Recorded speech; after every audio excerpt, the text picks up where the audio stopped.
You don't, like, smack them with some, actually, no. I want to walk that back. Some Pokemon do shoot. Blastoise has 2 freaking cannons coming out of its Blastoise. shell. Yeah, that's true. They're water cannons, though.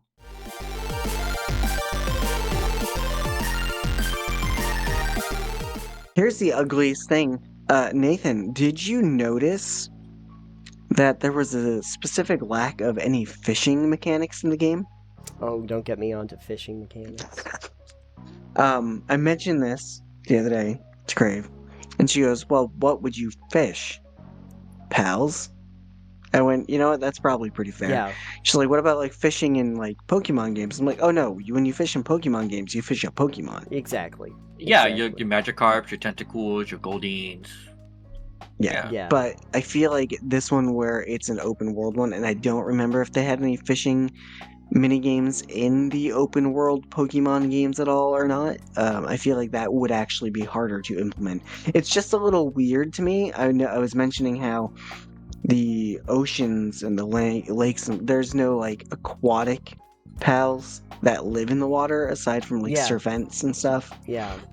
And Celeries, but like there's not any real fish. And I was like, that's a little weird to me, but it's not a devastating thing. Craftopia does have a fishing mechanic, and you just kind of go there, you cast your line, you pull it back out when you get a thing, and then you get they have dozens of different fish and lobster and shellfish types you can get. So, so I don't know if this really. I don't know if this really falls under ugly, but I want to know how you two personally feel about it.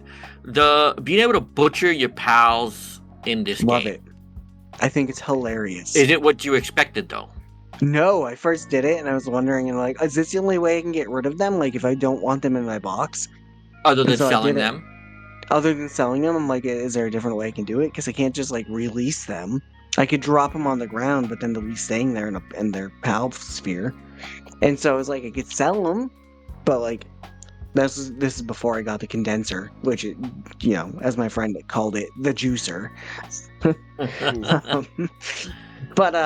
Yeah, butchering it, I thought it was hilarious the way that it censors the whole thing. And you, Titanium? Oh, I haven't butchered anything, so I don't know. How do you feel about it, though? How do you feel about it, though? How do I feel about it? As a mechanic in the game. I feel like we got into Animal Farm a little bit too much. Like I feel like we suddenly became a psychological horror for having had it in the game. I feel like with the themes and the way the game is presenting itself, with having guns and thugs and black market and the fact you can capture humans. And it's like, it's pretty inhumane to do it, but you can do it. Like the game specifically says, it's pretty much seen as inhumane to do this. The fact that you can butcher is right on par with that, I'm pretty sure. Sure. I'll say this. I am not for it, but I'm also not against it. I understand that is a mechanic in the game, and I do not have to engage with that mechanic. Have I engaged with it while playing? Yes, because I wanted to see what it would be like. Not from a mental standpoint, but I wanted to see how this mechanic worked in this game. The censoring of it was interesting. The way you can see the creature flail because it's being butchered.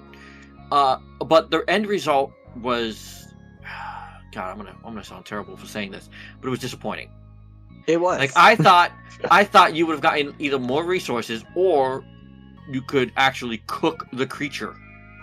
But you don't. So you just get like the resources you would have gotten from it anyway. So if it's you would have gotten like the meat or whatever it normally drops on its loot table. There was no difference. I'm better off selling the pals to the pal trader, getting all that coin, and either using it to buy medicine, because those take forever and a day to craft unless you build up the workbench to craft faster, and have a pal that can help make it faster. I'm better off selling all these pals for quick coin, and then either buying medicine or maybe buying a pal from either the black market dealer or the regular pal trader. Right. I honestly, I know it's a mechanic in the game, but I personally see no benefit as to why you would want to butcher a pal. Yeah, the only real benefit I could see to doing it often at all is if you were catching a ton of pals and butchering them to double up on the material drop. But even then, you get the because you get the materials when you capture them. Yeah. Mm-hmm. But like you said, it's either put them in the condenser so you can up their star rank. Maybe it's a really good pal you want to keep, the main one. You want to pump that star up, and then maybe actually breed that one out eventually. Yeah, like my Spar Fox. Yeah. Sorry, so there's really there's really the only two reasons for it. Yeah. I see no benefit to the butchering. You got to use the whole pal. You have to use the whole pal. Well, that's what the juicer is for. Oh God. So other than that, I don't really know what's ugly about this game other than the current controversies. Well, it has, which I think that's about it, really. And that's the. You're hoping we do, or we don't? I'm hoping we do get into them. Oh, because it's an interesting discussion to have. Well, and I think that, like when I was thinking about the ugly, it really wasn't about the game itself. It really was about the response back. Mostly because a lot of it ended up being kind of just a lot of people getting angry for no reason and trying to come up with stuff.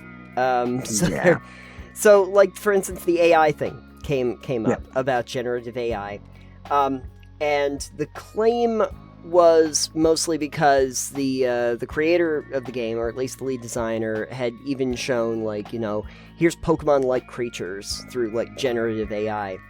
But I think I watched, like, Charlanazar made a good comment about this, which was that if they were okay using that before, why wouldn't they just come out and say that they used it now? Like, they're art imposter. Yeah, like art imposter and stuff like that. Like, why would they bother to do, or why would they have even hired, like an actual concept designer to begin with to do any of that? And then it turned out that a lot of that, or the tracing part of this, were kind of unfounded because there's no evidence of any of that. Yeah, some ordinary gamers did a really good video on that because of it. He did a video about Palworld being really fun because he just played 20 hours of it. Sure. And then he did another follow-up video because people are like, oh, generative AI, and people are very just, you use the buzzword, we gotta get on you for it. Right. So he did a whole video with his investigation into that, and he's like, yeah, everything that was said about this is pretty much taken out of context from quotes that this guy had on the talk, and this guy has a coin, I don't remember, like a coin he a crypto, like a crypto, yeah, like a cryptocurrency thing that he does on a different side, but he was also like employed by JP Morgan and a couple other things. So like, yes, he's in the crypto space a little bit, right, or a lot of it. I didn't really go into a lot of detail myself on that. It's not what I do, but like, is he over there in some of the financial stuff and a little bit of the AI stuff and thinks it's neat? Sure. Does it mean that he's using generative AI to make a game? I mean, you could almost make that argument for any game studio. Cause I'm sure there are other people that work there, it doesn't matter their position on the totem pole, who are into stocks or into cryptocurrencies or into sure things like AI. And it doesn't mean that they use it. Do we paint them all with the same paintbrush now? No. Well, I think it matters if they use it for the games, like if that becomes the placeholder instead of having people work on it. Because my stance on the AI in games is pretty much what it always has been, is that I don't think it's necessarily a good thing for the industry, because they're just going to find a way to just make games all AI based, and like nobody ends up working on it. And if nobody's working on it, why should I want to play it?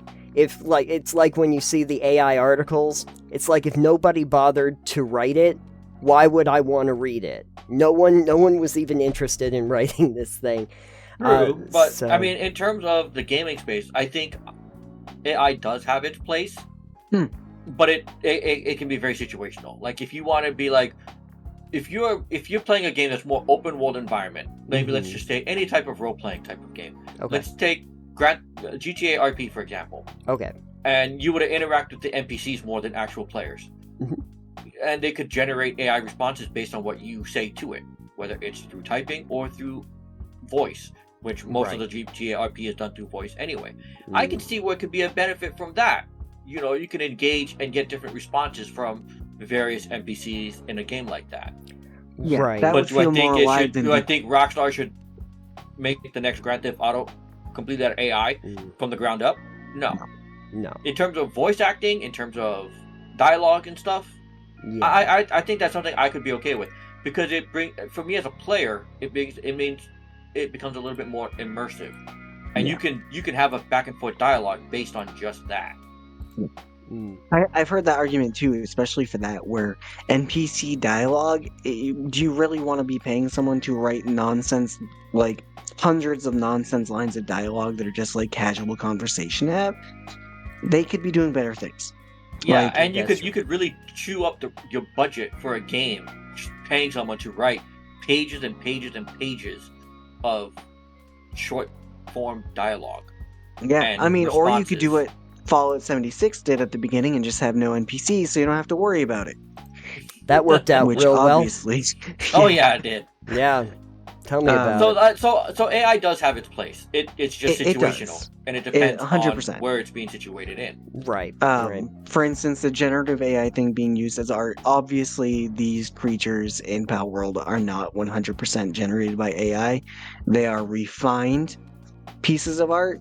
They definitely have human touches on them, even if the concepts had been made by AI, which they had a lead concept designer. So even if they're using inspiration from AI generated stuff, I don't have a big issue with that, because they still had to have somebody go and 3D model it and do it. Yeah, do all the art assets for it, and do all the rigging of the creature and its mechanics. Right. If they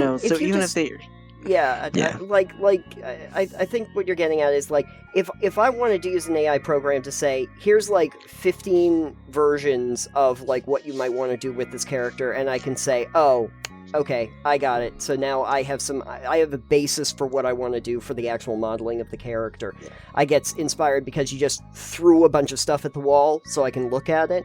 I understand the utility of that.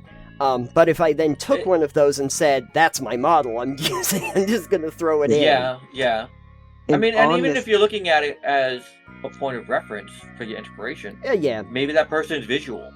You know, there's a lot of people who are visual learners, or they have to see something to figure out what they want to do. And if they got to look at 15 different variants of a creature or a monster or a character to draw their inspiration, be like, all right, I want to take pieces of this and this and this and this, and work in my own stuff for it. Yeah. I mean, you couldn't even call that AI generative art anymore. Maybe you could, pushing the boundary, you could call it AI assisted. And I've heard that because it still has because you still have that human touch, like Alex alluded to on that moments ago. Yeah. I will say, even like on the AI thing, even some of the stuff we do for our thumbnails, those are all created by our designer, Crave. But she has used occasionally the AI assistant in like Photoshop to help, like with stuff she doesn't really need to design a lot. Like I think our War Tales thumbnail, if you've seen that, we took the image from the War Tales thing, like the War Tales image itself, and it was too small and wasn't in the way that we really like the position she wanted in. So she expanded it. She's like, pull it, made the canvas of it bigger, and asked the AI to expand this image, basically. And what that did is it just took what was already existing there, and it added more of the same underneath it to make it a seamless version of this with more at the bottom, so we could put our text in a different place. Right, because the characters weren't where we needed them to be. So that, it's like, that saved her having to do work that was either boring or just would have been a pain in the ass.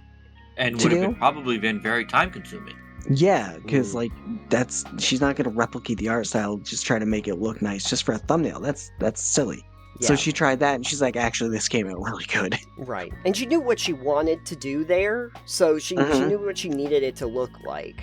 And that's the thing. And that was mostly for framing. Because, again, we knew what we wanted it to frame as in the first place. And even if it didn't come out 100%, maybe it didn't come out 100% exactly how she would have liked it or envisioned it. it was close enough, and that then you can sometimes close enough is good enough. Yeah. I think it's mostly that, like, I just want to make sure that art still has an artist associated with it. Like, you know, that the art still has an artist, you know. That's fair. I mean, we're not the people to talk to, like, in depth about AI with anyways, but making sure that people... Experts. Yeah, no. Yeah. And none of us, I think, are artists either. No. But I think a lot of the artists just want to be able to opt out of having their art used as references for it, too. Which is totally fair. Absolutely fair. Mm-hmm. Absolutely. And, you know, the thing is the ethical AI. You know? Yeah. It needs to be ethical. It needs to be... The artists need to be okay with it, and it can't just be wholesale going, yeah, I'm just recreating someone else's art. Right. Right. Aside from that, there's a couple other controversies going on with Palworld, I guess, too? Yeah, I mean, Nintendo did eventually give a response, because I think a bunch of their fans... Yeah, and I have to say, like, seeing their response, it feels like Nintendo just kind of going, yes, we've heard your complaints. Please stop sending us stuff. I understand. Because realistically, I think if they had any claim to copying or plagiarism or anything like that, they would have been on it. Nintendo's not shy about being litigious. So they're not. And the original apparently this game's been in development for a long time. Like, the first trailer for it came out 2 years Nintendo's radar at all? Yeah, they would have known about this for a while. Yeah, the first trailer for Palworld was out over 2 years ago. Yes, yeah. They have known about this. Yeah. Mm-hmm. And I believe one of the modders who had made a mod already to put actual Pokemon in Palworld has already gotten a DMCA. Yeah, they pulled... Oh yeah, that's already been taken down. That got taken down so fast. As we all expected it to. Right. So if you think that Nintendo is not the type of people who go, you need to stop now or we're suing your ass, then you're wrong. Because the fact they haven't taken this down yet means either they have no legitimate claim or don't think they could win. And you touched on this earlier if you want to touch on it now, too. So there's a lawyer YouTuber named Hogue Law, which I encourage you to watch his video about it if you have time, even if you watch it in chunks. It's like a 90-minute live stream video that he did on YouTube. We covered a lot of the controversies and the Palworld, and I will say this, that he enjoys the game. Mm-hmm. And he even said in his video he enjoys playing it with his daughter. It is the most fun that they've had playing a game together, apparently, for, you know. And based on that video and other articles I've read, Japan's prosecutor or attorney general or whatever the equivalent is to America, they won't go after somebody unless they know for an absolute fact that they can win the case. They have a very high conviction rate, very high win rate, and they rarely ever lose. Losing sets a precedent for them that they do not want. Nintendo, Game Freak, the Pokemon Company, this is not something they would want to lose if they wanted to engage the creators of Palworld with this. Mm-hmm. They'd have to know for a fact that they could win.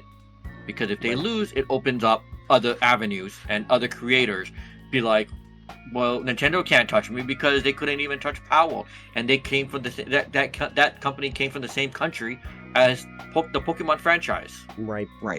It would be one thing if the creators of Palworld had instead called this Pokemon Pals or something stupid. Pokeworld. We've seen Palomon. Anything like that. Yeah, we've seen a lot of fan Pokemon games. Probably one of the most famous ones that, you know, I don't know if you've heard of it, but the most famous one I ever heard was Pokemon Uranium. Yep, and that got taken down within weeks. That got taken down, yeah. Mm-hmm. Because people talked about it too much.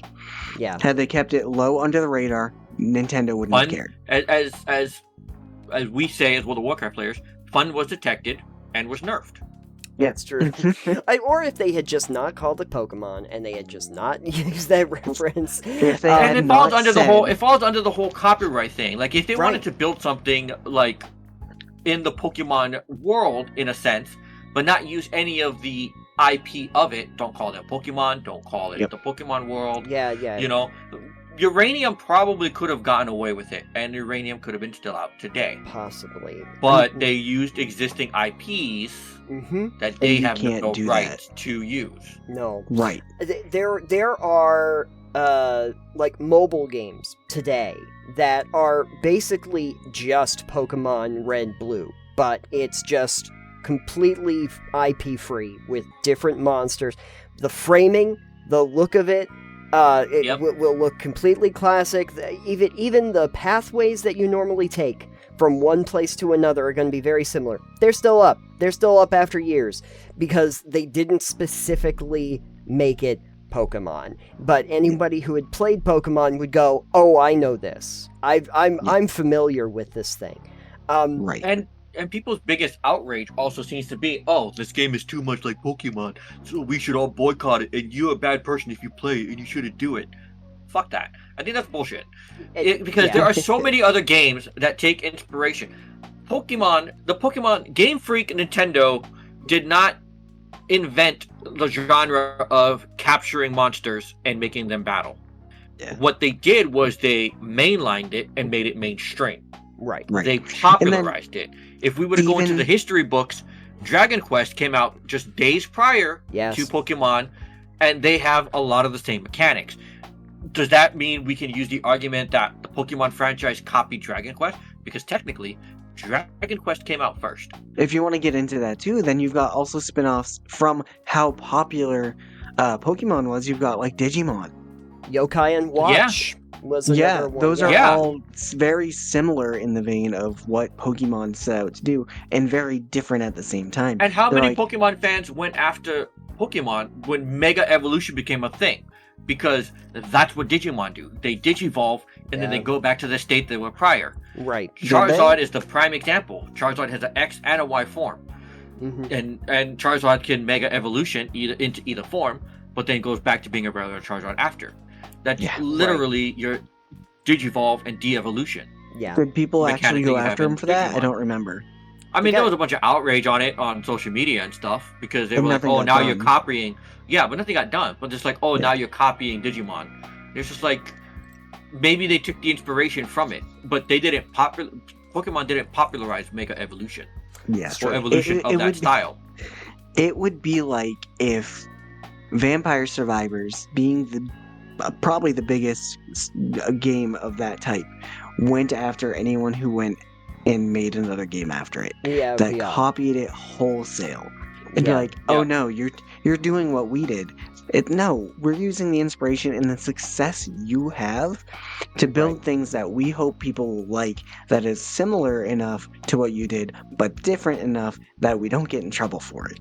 Right. Yeah, and that's not necessarily a bad thing. That's and I don't know how much of that is innovative, because if you're not innovating new, you're just recreating the wheel with different looks and different vibes and different elements. And that's what a lot of game companies do these days, especially mobile game companies. But if we wanted to run down after games and franchise that would do that, I mean, what's the most popular cozy farming sim on Steam? Stardew Valley. Which I don't like personally. Where did Stardew get their inspiration from? And it's a one-person crew. Exactly, and he makes no secret about that. Yeah, he makes no secret about that. Yeah, but it's just like, oh, you're taking something that Harvest Moon started. Yeah, but Stardew Valley also has RPG elements. Where did that come from? Rune Factory. The first Rune Factory was labeled Rune Factory, a fantasy Harvest Moon. Mm-hmm. Yeah, no, because it was based off of that series, and it was, I think, the same company that did it. Yeah. And that's not a terrible thing. The Stardew Valley is an absolutely amazing game. Mm-hmm. Yeah. It's a fun game. And the thing is, like, Concerned Ape would even talk about the fact that, like, there was nothing for the Harvest Moon series in the landscape at the time. The reason he made the game was because there was such a dearth of that out there, and he wanted something out of it. In some ways, I think Palworld is an example of that. People who play on PC or play on Xbox have not had an experience like this at all. They've been not a good one at all. And frankly, it doesn't even really play like Pokemon. But in general, if you're looking for something like this, players really haven't had a lot of options on those platforms. And they have in various pieces, like the capturing mechanics. You got that in your Pokemons, because there's other games that are like that where you capture creatures. Sure. There's games where you have to kill the creatures. Oh, what does that? Monster Hunter does that. Sure. You have to base build. What can you play in base building? Any base building game like Valheim. Oh yeah. You have a farm where you take care of your creatures, and if you don't feed them or take care of them, they get hurt and injured. What has that? Your Stardews. Or farming simulator. You have an open environment world that you can traverse in. What has that? Breath of the Wild, New World, World of Warcraft, Skyrim. All these other games. Yeah, it definitely it just takes all these from elements. Yeah, and that's not a bad thing. And it's really not like Pokemon. I mean structurally, you could say that there are not at all. But you could say that they share some similarities. Do you capture creatures? Yes. Do you force them to fight? Yes. Yeah. You have to take care of them. Can you store them in a computer system? Yes. Yes. Do you have an index? Do you have a codex that tells you all about them? Yes. Can you shoot them with guns? Okay, that's in one of these games. I guess the only other thing though that I wanted to mention was there's another thing that I was seeing a lot where people were really hoping Palworld succeeded because they wanted to punish Nintendo for not I've being seen that too. Yeah, for not doing enough with the Pokemon franchise. Yeah, and there's the two camps on that side too, which are the people who are like, Nintendo hasn't been doing enough to innovate and use the Pokemon series in a way that pushes the envelope. They've kind of just stuck with the formula that works for them and just kind of not really innovated at all, aside from like these newest, like Arceus was the first real innovation they'd done on Pokemon. Yeah. And again, as I said earlier, the biggest limiting factor, I think, for Nintendo and Pokemon in general is that they're limiting themselves with the hardware they're using. Yeah. Because the Switch underperforms. I have a question. Is Switch the only thing they had? Because they used to have consoles too. Did they do like? I know the Wii was a thing for a while. Do they even have a console? No, the Switch is both a console and a handheld. Yeah. The Wii can be used because the Switch has a dock and you can use it on a screen, but it's also a handheld. So they don't have a real dedicated console. So that's kind of their excuse for not having a console game. I mean, on the one hand, I get why they probably don't. The console wars is a very real thing, whether people want to admit it or not. It's just like people are like, oh, you're team AMD or you're team Intel. You're the team Xbox or your team PlayStation. And then there was always like your Nintendo, your Sega Dreamcast, your Sega Saturn. You had, and where are those today? Right. Exactly. Right. I think for Nintendo, for Game Freak and all of that, I totally understand the criticism of them. Like when Sword and Shield came out, and it was like, what did you do to the franchise? It's like the first one that you could actually play on a console, and I understand. Like they even talked about that being the B team because they had their A team working on a different project, not respecting the thing. I can totally understand that. I can totally understand saying that, but that doesn't mean that you have to like try to punish Nintendo because something else is popular. That doesn't have to be a thing. And if Nintendo and Game Freak want to make the games that they want to make, that can exist in the same space. Because again, Palworld doesn't play like any of those and is a really different kind of game structurally. If Nintendo doesn't want to, shoot Pokemon with a fantasy guy, they don't have to make that game. Technically, you throw a Pokeball at your opponent. I mean, technically, you could consider that shooting. Yeah, but you don't like smack them with. Actually, no. I want to walk that back. Some Pokemon do shoot. Blastoise has 2 freaking cannons coming out of its shell. Yeah, that's true. They're water cannons, though. Yeah, they're water guns. Still a cannon, though. Giant. They will still bore through your skull. Mm-hmm. What I will say is, if the people, not that they will listen to us because we're just 3 nerds talking about a game. Sure. But if the people of Nintendo, Game Freak, Pokemon Company are listening to the fan base, to people. This, to me, feels like it should be lighting a fire under their ass to produce a better game. Because when this game came out 8 days ago, and in the 8 days since, people were sharing clips from the last couple gen Pokemon games of all the glitches and the bugs and the encounters they had. And it wasn't pretty. It definitely wasn't pretty for the Pokemon franchise. No. At all. We know they can do better. When I was playing one of them, I don't remember. It was either Arceus or Scarlet Violet. There's a point you're on I think it was Scarlet, maybe. You're on a little cliff there, and there's a Gyarados kind of flying around, because it's a flying type. It doesn't have to be in the water. It can fly. It's just kind of flying around in a big old circle pattern. But, like, when it gets further out, you just see it start getting, like, janking, going... like Billboard or something? Because it's on the Switch. Yeah. What's that? Is it billboarding? Is the model like turning into like a flat 2D that's just kind of like going back? I don't think it's turning into a flat 2D, but I think it's because the hardware on the Switch and the power that it has is so underwhelming for it that even at the 30 stable frames per second that it gets out there, it's not close enough for it to get everything properly rendered in. So it's just kind of going.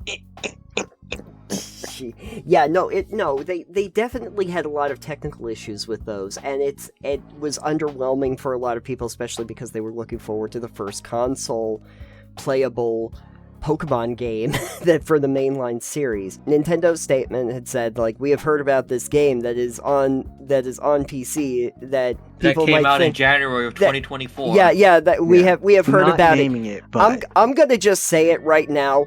There are people in the Nintendo offices freaking playing Palworld right now. Oh, definitely. And absolutely. They are There's playing no this, and the heads of Nintendo and the heads of Game Freak are playing that thing thinking, what could we learn about this for the future? There are probably two camps of players at Nintendo right now. There are people who are playing it because they're enjoying it, and there's other people who are playing it to see how they can reverse engineer it into something for the next generation. So what's going on in the office is, are you playing Palworld right now? Yeah, boss. I'm just making sure they're not using our models. I'm just checking on things. Yeah. A lot of people think that certain studios don't play other games. Right. I've been to Blizzard headquarters. I've talked to too many employees. They play other games that aren't just Blizzard titles. Yep. Yeah. They enjoy a variety of games. Yeah, they don't have to. You have to unless you don't play games at all. Like, the only time it should make sense is if it's like, and I know it's a real thing, if it's like Bud Light and Budweiser. Like, people will get fired from their companies if they're drinking the competitor's beer. Yeah, that doesn't happen in the gaming space. Right? No, because they want you playing other games. Well, yeah. Usually, I want to say that they want you playing other games to see if there are ideas that are there that exist that are doing a better job of something than the games you are making can do, and how you can innovate from that. So one of the other big controversies, too, as well, I've heard, is that people over at the Pocket Pair, Palworld's company, Pocket Pair, are getting death threats and stuff. Oh, fun. For some of the art stuff, for stealing Pokemon designs. I just want to preface this right now. Don't do that. No. Yeah. Don't do that. You do not want men in suits. You don't want men in suits knocking on your door. No. That is a crime. Yeah. Yeah. Not only do you not want men in suits knocking at your door, don't be a fucking asshole. Yeah, just in general. Don't do that. It's like they made a game that you have a problem with. Cool, don't buy it. Yeah, don't. Yeah. Please stop. Do what all those people who didn't like that Hogwarts Legacy was a thing did, and don't support it. And, but don't. You can voice your opinion about not liking it, but don't go after people who enjoying the game. Yeah. Let people enjoy things. If it's not for you, that's fine. Move on. And frankly, when it comes to accusations like we've gone over before, I think that this is the thing that if might philosophize for a second.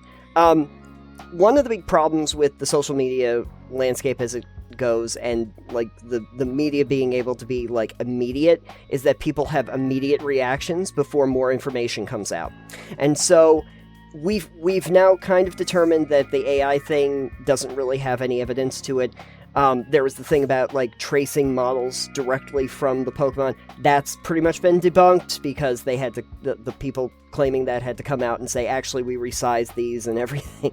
Actually, if you watch that Hoglaw video, he actually does cover that topic too. Oh, interesting. Interesting. I don't know how much, but he did cover it. Yeah. I saw one of those things too where they were using the rigging and they're like, oh, it's the same thing. It's like, okay, but how do we know you're a valid source? Like, right, and then it turns out that they really weren't. Yeah, in articles quoting people that are coming out anonymously as they're saying they'll testify in court, but they can't be named in an article that they're being quoted in. Yeah, if you're willing to go on Which is funny because record. Their name will come out. Yeah, their name is going to come out in the papers, and then what? Yeah. You set yourself up to be a target in the future. Like Yeah. It's we're not experts here. You're probably not an expert here if you're listening to this video. But and Nintendo has lawyers. Yeah, but really good ones, I assume. In general, if you got upset about a thing after like a day of something being out, here's a thought. Wait a couple days, because a lot of these were developing stories anyway, and you might want to find out if there's any actual truth to these beforehand, before you start deciding to get reactionary about it. Exactly. You know, the great part about how we don't record these videos as breaking news is happening? Yep. Is that we as much as we don't really do a whole ton of research, often, we do have the ability to go, hey, we're going to be talking about this topic on Friday. And in the meantime, I've got a week to see all the videos that have come out, other people have done about the topics that we're going to be talking about, and be able to go, yeah, no, actually, someone else already did a really good video on this, and here are some points from that. Go check out the Some Ordinary Gamers video that he did, or the Young Ye video he did. If you want the Hoglaw video, like we're labeling off other people who have covered this topic extensively. People who are more knowledgeable in these areas than we ever will be. Right. Yeah. In terms of game design, game mechanics, all that, and including from the law perspective. Right. When I originally saw the AI thing come out, I was like, well, terrible if true. But my immediate thought was stepping away from that, not really going to engage much with it, because I have a feeling that inside of another 2 or 3 days, there's going to be a lot of clarification on that. And what they actually mean by that might be good, might be bad, but let's not just jump to a bunch of conclusions. If there's any weight to it, I'm sure people will find out. And even as we record and discuss this game is still 8 days old. It's in the next 7 days, more news could come out. Absolutely. I'm not saying we're going to cover it again next week. No. But it's one of those, like, maybe down the line, maybe in a month or maybe 2 months, we'll look back at this and be like, all right, what's changed since then? Because even the game itself, with the updates they're putting out, this is going to be a different game in 2 to 3 months. That's true. And the biggest litmus test of this is, as we record this, it's Friday evening here in Hawaii, which means it's probably midnight where you guys are. Yes. So it's Saturday. How is this game going to perform this weekend? This will be the second weekend for this game. I've got Steam charts ready and going all weekend on my computer. It's just an open tab right now for Palworld.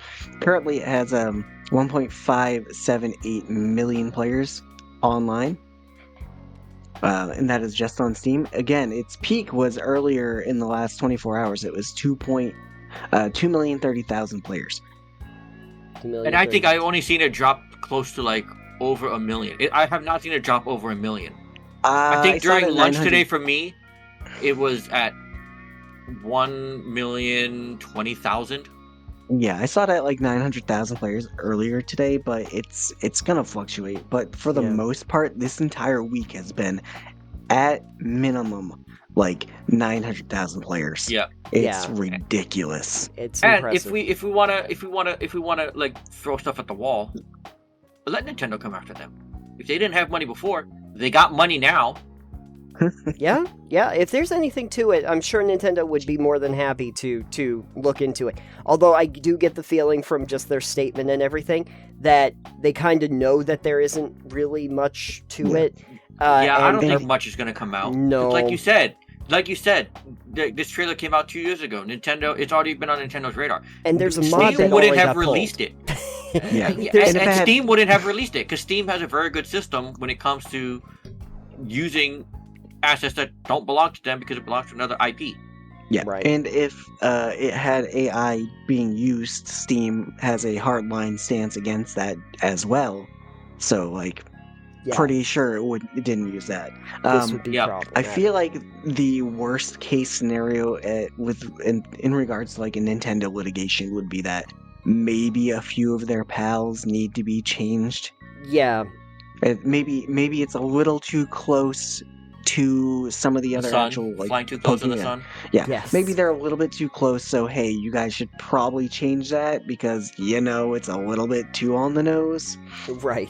But even then, you could the arguments to be made. Like we all know, Pokemon is based off of mostly in a lot of the classic gens. I don't know about today's gens because the forms are getting kind of ridiculous. Is that they're kind of based on real world creatures? Yeah. Well, I mean, either in real life or in mythology. Yeah.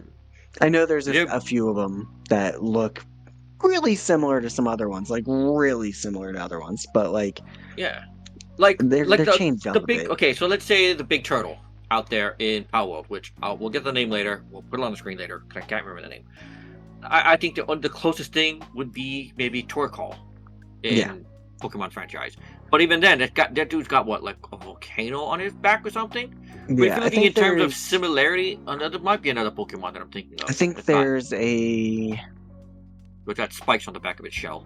Thing that's got like a blue with a cloud around it or something that looks really similar to like one of the legendary... Tornadus? No, I don't remember. There's someone that I was like, that's a lot closer than it needs to be. Yeah. But otherwise, I that's about all I can think would actually come out of it. Yeah. I'm pretty much with the same mindset as you. I'm thinking what we'll do is that, like, I have a birthday in June. Around that time, I think we'll come back and we'll look at where Palworld is at. I think we'll come back at that point and see if anything actually came of all of this, because if it hasn't by then, then it hasn't at all. It ain't gonna happen by that point. And that will also be good to, I think your initial prediction, Nathan, was that it would lose about 20% of the player base within the first couple weeks. Something like that. I think I was saying like at the end of the month that it would go down. Okay. But because we can put that on socials if this prediction came true or not. That would be great. I'm just saying if their player base is an average of upwards 2 million players, right? 20% is not a dent. No, it's not a big thing. The reason I said that too was I figured that there would be about 20% of the players that were like, "Oh, it's like Pokemon," and then they realize, "Oh, it's actually not very much like Pokemon." Yeah, and we don't even know how big the player base really is. That's true. Yeah. We only know Steam's, which is 2 million, even though they sold 8 million allegedly, because we don't know for a fact. Right. If maybe somebody bought duplicates, I mean, that still generated a sale. Right. But they said that they sold 8 million copies of the game. Right. On Steam. Yeah. But only 2 million people are playing on Steam. Right. Yeah. Right. Yeah, no, my prediction, like I was talking to Alex, was just that after about a month, you'd probably see a pretty steep drop-off in sales and concurrent player count. Mostly just because everybody's got a lot of hype around it right now, and they're enjoying it right now. I just didn't know if, like, more than half the population would have long-term goals, like they come back to it occasionally, but wouldn't be playing it all the time. I think that's going to depend on Palworld and its developers. Yes, and what they do to update it. The updates and how they keep their content fresh. Right. And if they put out more of a concrete roadmap. I think they kind of put like a little bit of thing, but it's more like a blurb than a roadmap. It's going to have to do with current one was just kind of a, hey, this is huge. We're going to making sure people know that they are actively doing things. Right. And they actually are. And I think this actually is more huge than they thought. I don't think they thought they would have sold 8 million copies in 8 I days. Don't think so. I know that anybody did. 8 days out. Didn't. That's basically, they basically sold 1 million copies a day. Yeah. I know they were doing, I guess they were doing pretty hard hitting with the marketing for it ahead of time. But, like, I don't think anyone expected this. No, No, absolutely not. No. Like, as gamers, we didn't expect this to be as big as it was. I'm sure they didn't expect it. I'm sure they knew that they're like, this is probably going to be pretty big. But, like, I was saying before, I looked at the Steam charts of Craftopia, their previous game, which I have, like, 60 hours in, which the all-time highest users on that game was only around 26,000. Yeah. Now, I want to ask you about that game. Was that the first game from this studio? That's my first question. I don't think so. They have at least one more in development, and then they have the AI Art Imposter, but I don't know which came out first. They have another game that is Hollow Knight inspired, I guess. Nevergrave, I'm seeing that. Yep. The Witch and the Curse, yeah. They did Craftopia, they did AI Imposter, and something called Over Dungeon, which is a real-time card battle game. So they've done that. They've gotten heavily inspired by other genres. That happens. It does. There's something I want to leave for the viewers of YouTube or wherever you consume this podcast. With the success of this game in 8 days, do you think, and this goes to you both as well, do you think we will see this game nominated at either the Game Awards or the Steam Awards towards the end of this calendar year? I was thinking about that. I think Steam Awards, definitely, if people don't forget about it by the end of the year. And again, that's dependent on the developers. Yeah. And with 2 million concurrent players currently as a high peak, second only to PUBG in Steam history currently. Also, hopefully we can push that number up and kick PUBG out of that top 1 spot this weekend. That would be incredible. I'll do my part this weekend to play. Yeah. That would be incredible to me. That would be so crazy. I'd like but to given see that, I think the Steam Awards definitely could be nominated for most innovative. That would be hilarious and a better troll than Starfield. If it kept up this pace, do you think Game of the Year contender, or at least nominee? Who knows? Maybe in Steam Awards, but I don't honestly think that the Game Awards will put it in the category. Yeah, Yahtzee did a really good semi-ramblomatic, I think he did, about the Game Awards. About how you discern what's going to win and what'll be in it. And the Game Awards doesn't tend to like indie games. Yeah. As we've seen with this last season, but we won't get into that. So if you want to go with like best indie game at the Game Awards, 100%. Yeah, I think this wholeheartedly could take that category. It might at least get in there, but I don't know. The only other thing that could be a factor is if Nintendo really did have a chip on its shoulder about the game, and they didn't want to piss off Nintendo by having it in the awards. So again, that would also be a factor, like what Nintendo does, or if they have any problem with this. If Nintendo comes back and they're kind of like going, nah, it's fine, it's cool, nothing really problematic there. I think it has a better chance. Fine, we just spent the year cooking. Wait till you see what we come out with next gen. Yeah, because they don't really want it. I think, especially places like the Game Awards, they don't really want to piss off Nintendo if it's something that's controversial to them. That would be a factor. Steam Awards, sure. Yeah, Steam Awards would probably clean up all the categories. It will get all the things. It gotta catch all the Steam Awards. Yeah. But yeah, let us know in the comments down below. Do you think it's going to pick up anything, and what would it pick up? And again, also recency bias. Again, we should also mention that it's coming out at the very beginning of the year. So by the time we get to the end, who knows?